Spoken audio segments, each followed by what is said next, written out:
Hey there, today, I'm diving into the fascinating world of the neurobiology of mental illness.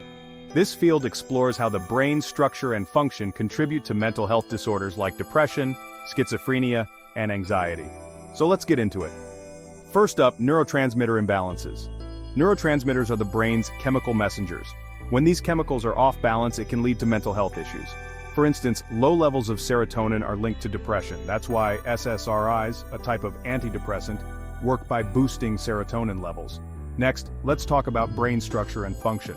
Modern imaging techniques like MRI have shown that structural abnormalities in brain regions can contribute to mental illness.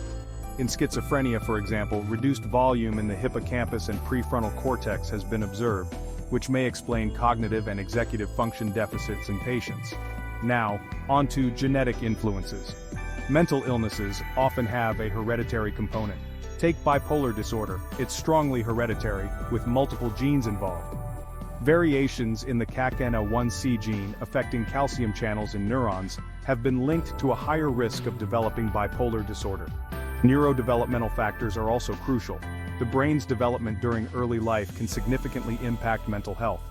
For instance, autism spectrum disorder, ASD, is believed to result from altered brain development, with prenatal exposure to certain medications or infections potentially increasing the risk. Neuroplasticity, the brain's ability to change and adapt, also plays a role in mental illness. In PTSD, for example, the brain's heightened state of fear can become reinforced over time. However, therapies like cognitive behavioral therapy, CBT, can help retrain the brain, showcasing the power of positive neuroplasticity. The interaction between the endocrine and immune systems with the brain influences mental health too. Chronic stress leads to prolonged cortisol release, which can harm brain regions like the hippocampus, increasing the risk of depression. Epigenetics is another fascinating area. Environmental factors like stress and diet can lead to changes in gene expression without altering the DNA sequence. Severe childhood trauma, for example, can change epigenetic markers on genes related to stress response, raising the risk of depression and anxiety later in life. Let's look at some specific research examples.